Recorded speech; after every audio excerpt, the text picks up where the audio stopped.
Ini untuk kasus pertama, sebagai kok adalah Ibu Ranti Septiani, kucingnya Ibu Halimah, dan saya sendiri, Mas Agus Zulkarnain, sebagai pengamat. Sekarang saya bacakan sebagai pengamat kasus yang akan dibahas dalam sesi coaching ini. Seorang guru sangat memahami jika Rina, salah satu muridnya berbakat dalam berpidato dalam bahasa Inggris. Ia mendorong Rina untuk mengikuti perlombaan pidato dalam bahasa Inggris tingkat kabupaten. Namun, nampaknya Rina masih belum percaya diri. Bagaimanakah cara Anda dalam menanggapi hal ini? Ya, silakan Ibu Ranti dan Ibu Halimah. Laksanakan sesi coachingnya. Baiklah, terima kasih Mas Agus sebagai pengamat. Sudah siap Bu Halimah? Kita mulai? Ya, baik. Mulai. Assalamualaikum, Bu. Waalaikumsalam, Rina. Silakan masuk. Hari ini kita akan mengobrol, mungkin agak sedikit lama. Kamu tidak apa-apa, Nak? Baik, Bu. Tidak apa-apa, Bu. Ya, hari ini Ibu melihat kamu sedikit gelisah. Kenapa ya, Rina? Saya memang perlu seseorang, Bu, untuk membicarakan masalah yang saya hadapi. Terima kasih, Bu, sudah mau membantu saya. Jadi, apa nih yang bisa Ibu bantu dan apa yang ingin kamu capai dari diskusi yang kita lakukan hari ini? Saya sebenarnya hanya ingin mendapatkan solusi dan permasalahan saya, Bu. Lalu ada lagi, Rina? Sebenarnya saya merasa tidak percaya diri, Bu, mengikuti lomba pidato bahasa Inggris tingkat kabupaten. Tidak percaya diri? Apa yang membuat kamu tidak merasa tidak percaya diri, Nak? Saya juga tidak tahu, Bu. Apa mungkin karena saya kurang persiapan ya, Bu? Ya, coba Ibu dengar cerita kamu dulu. Mengapa kamu tidak merasa tidak percaya diri? Begini, Bu. Saya merasa gugup tampil di depan umum. Dan rasa gugup itu sering mengganggu konsentrasi saya, Bu. Merasa gugup, coba apa yang sudah kamu lakukan selama ini untuk mempersiapkan lomba tersebut? Selama ini saya sudah banyak latihan di depan cermin. Dan isi pidato juga sudah sesuai dengan tema dari panitia lomba, Bu. Nah, kalau boleh Ibu simpulkan, kenapa kamu tidak percaya diri di sini karena kamu ingin pikiran kamu tuh di depan umum tuh jangan melakukan kesalahan. Jadi itu justru akan membuat kamu menjadi tegang dan gugup dan pada akhirnya mengganggu konsentrasi kamu. Untuk itu kamu harus percaya diri, memotivasi diri, tetap tenang dan tidak gugup kalau di depan umum. Begitu, Nak. Betul, Bu. Segala hafalan materi pidato jika tampil di depan umum setika itu buyar karena gugup, Bu. Sekarang kamu sudah tahu permasalahannya. Apa ada masalah lain? Sepertinya tidak ada, Bu. Saya hanya perlu berlatih terus agar tidak gugup dan menampilkan pidato yang sempurna di depan umum. Nah, itu dia yang Ibu maksud. Kamu memang pintar, Rina, tetapi masukan dari Ibu ini, Ibu harap kamu juga meminta masukan dari teman-teman kamu yang lain. Kira-kira ke depannya apa yang ingin kamu lakukan? Saya bingung, Bu. Apa ya, Bu, yang harus saya lakukan? Dari beberapa hal yang sudah kamu ceritakan kepada Ibu, coba masalah mana dulu yang menjadi prioritas utama kamu? Yang pertama, saya akan mencari tahu cara mengatasi kegugupan saya ketika berpidato di depan umum. Nah, ini yang Ibu suka. Coba bisa jelaskan lebih jauh lagi maksud kamu? Saya mencari tahu mengatasi kegugupan saya dengan bertanya kepada guru, teman, dan mencari tahu artikel di internet bagaimana cara mengatasi gugup, Bu. Nah, itu yang Ibu suka. Coba setelah ini apa rencana kamu, Rina? Rencana saya akan meminta bantuan guru bahasa Indonesia dan bahasa Inggris untuk menjadi juri pidato saya, untuk menilai kualitas pidato saya, dan meminta teman saya sebagai penonton. Nah, bagus sekali. Menurut Ibu itu ide yang bagus. Kira-kira tujuan kamu meminta bantuan guru dan teman-teman kamu itu untuk apa ya? Tujuan saya mengumpulkan guru dan teman karena mencari masukan untuk membangun kepercayaan dan motivasi diri saya supaya saya tetap tenang saat di depan umum. Iya, betul sekali Rina. Jadi dari obrolan kita ini, coba kamu ceritakan kembali apa yang akan kamu lakukan selanjutnya. Saya akan latihan dengan giat dan mencari cara mengatasi gugup dari guru, teman, dan artikel di internet, Bu. Pintar sekali. Lalu komitmen apa yang akan kamu jalankan dengan rencana ini? Setelah ini saya akan menemui teman-teman di kelas untuk berpidato di depan kelas, Bu. Ya, jadi kira-kira siapa yang dapat membantu kamu untuk menjalankan komitmen kamu ini? Saya akan meminta bantuan teman untuk mengingatkan dan membantu dalam menjalankan komitmen saya ini. Ya, ini baru hebat. Ibu yakin kamu pasti bisa. Semoga Ibu doakan kamu akan membanggakan sekolah dengan mendapatkan hasil yang maksimal dalam mengikuti lomba pidato bahasa Inggris ini, Rina. Terima kasih, Bu, solusinya, Bu. Ya, sama-sama Rina. Silakan kamu kembali ke kelas kamu kembali. Ibu cukupkan dari diskusi hari ini. Assalamualaikum, Rina. Waalaikumsalam, Bu. Terima kasih Ibu Ranti Septiani dan Ibu Halimah yang telah menyampaikan sesi coaching. Dan nanti untuk kasus kedua, Pak Mulyadi tolong ya Pak Mulyadi, kasus kedua yang ketiga ya, selaku pembawa acaranya. Jadi sekarang saya akan mengomentari dulu hasil coaching yang telah dilakukan oleh Ibu Ranti dan Ibu Halimah.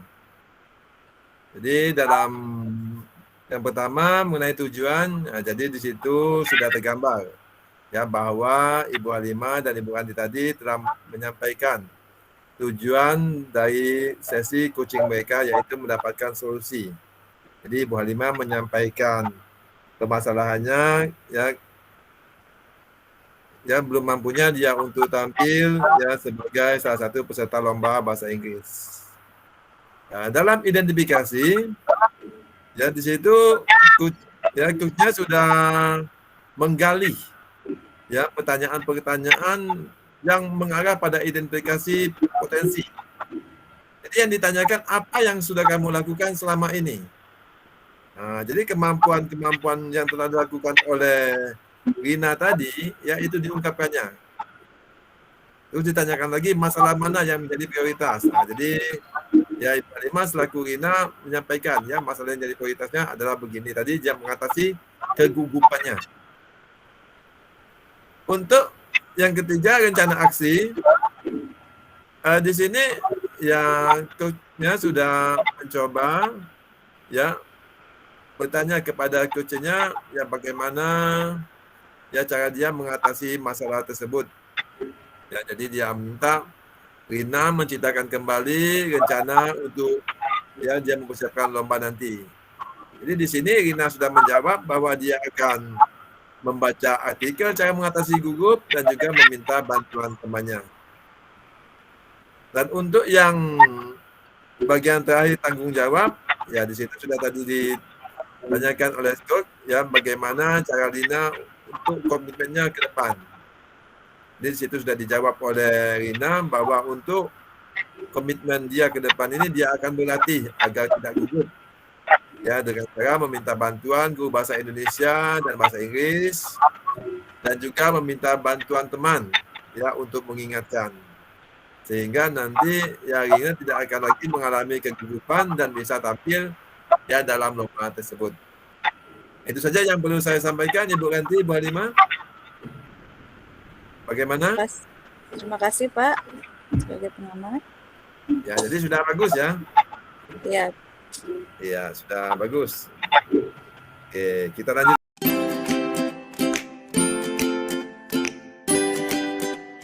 Sekolah yang menerima laporan dari pengawas sekolah yang melakukan supervisi saat ia mengajar. Pengawas sekolah yang melakukan supervisi menjelaskan, mengapa rekan Anda mengajar tanpa buku teks? Rekan Anda mengajar dengan memanfaatkan sumber-sumber belajar lainnya. Ketika diingatkan pengawas tersebut, rekan Anda menyampaikan jika ia tetap mengacu pada kurikulum, walaupun tidak menggunakan buku teks. Pengawas tersebut menentukan dan memberikan laporan tentang hal itu kepada kepala sekolah. Bagaimanakah Anda menyikapinya? Ya, silakan. Pak Mas Agus, sepertinya Bu Halimah sudah masuk. Ya. Jadi sebagai pengamat ya.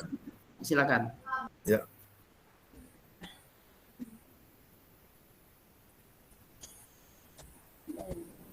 Ya, mulai ya.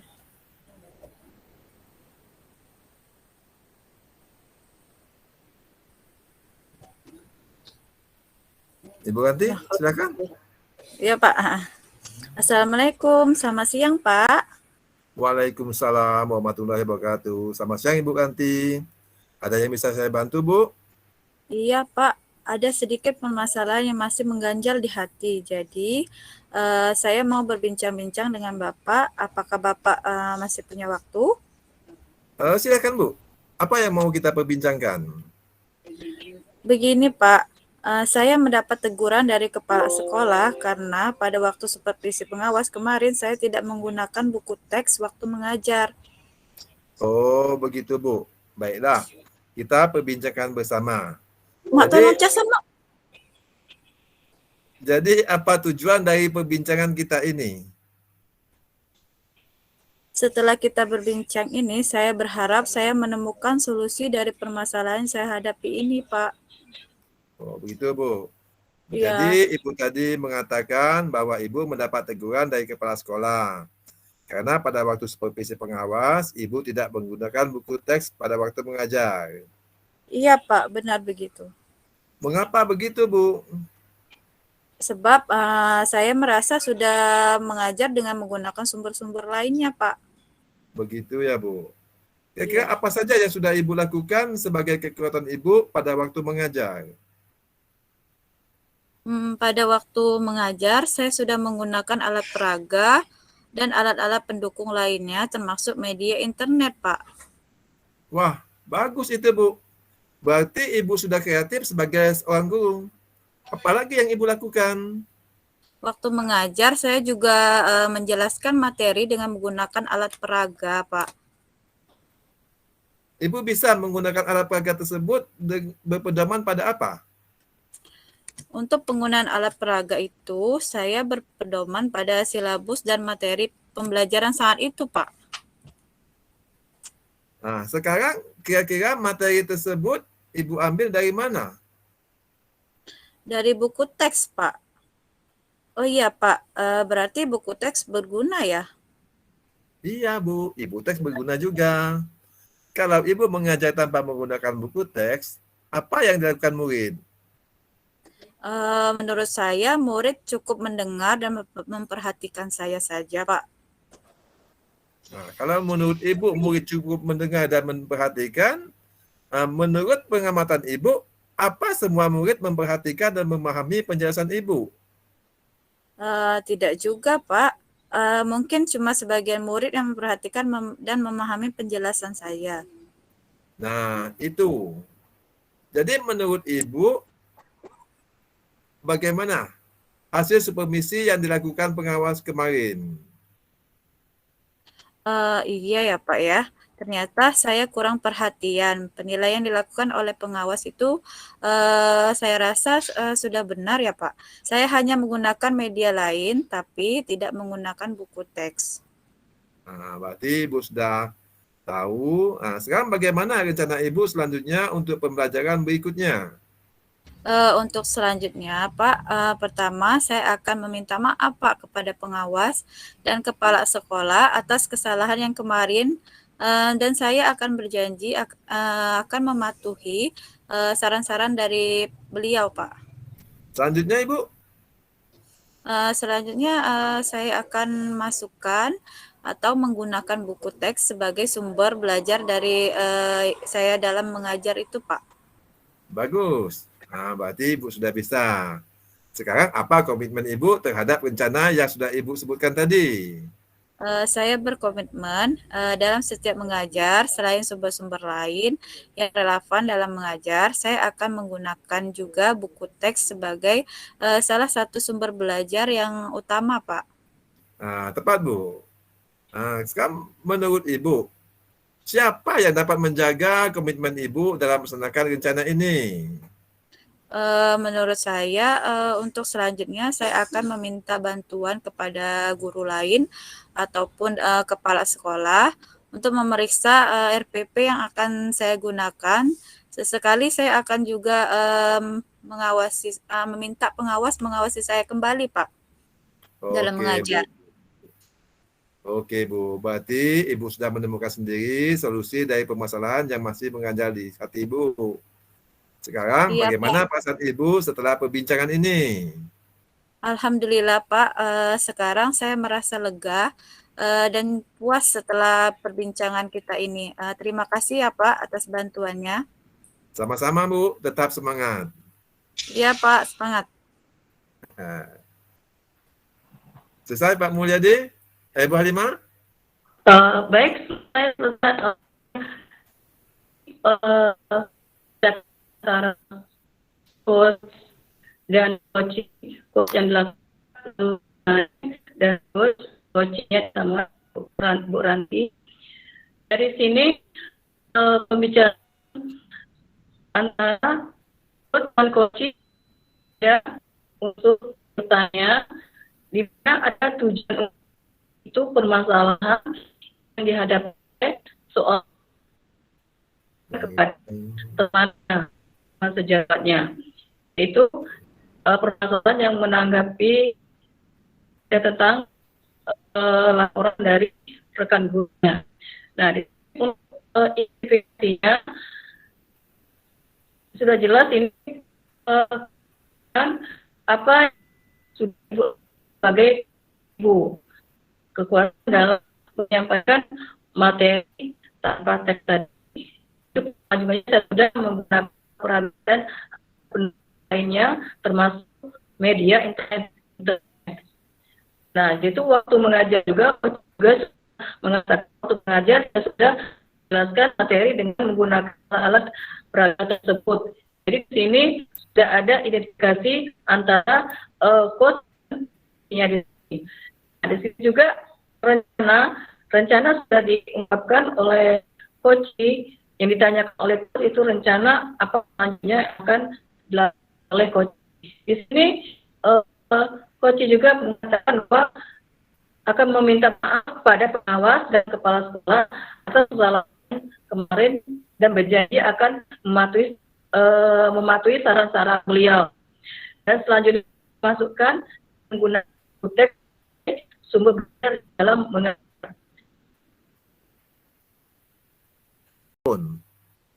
Ya, sepertinya begitu saja. Dari tanggung jawab tadi Pak ya.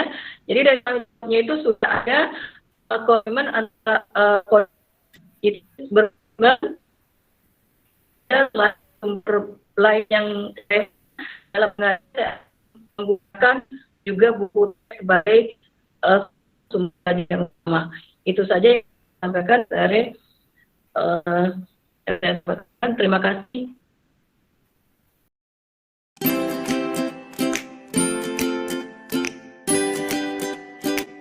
Assalamualaikum warahmatullahi wabarakatuh.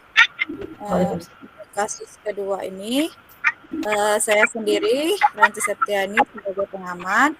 Dan di sini coachnya Ibu Halimah dan coachnya Pak Bagus.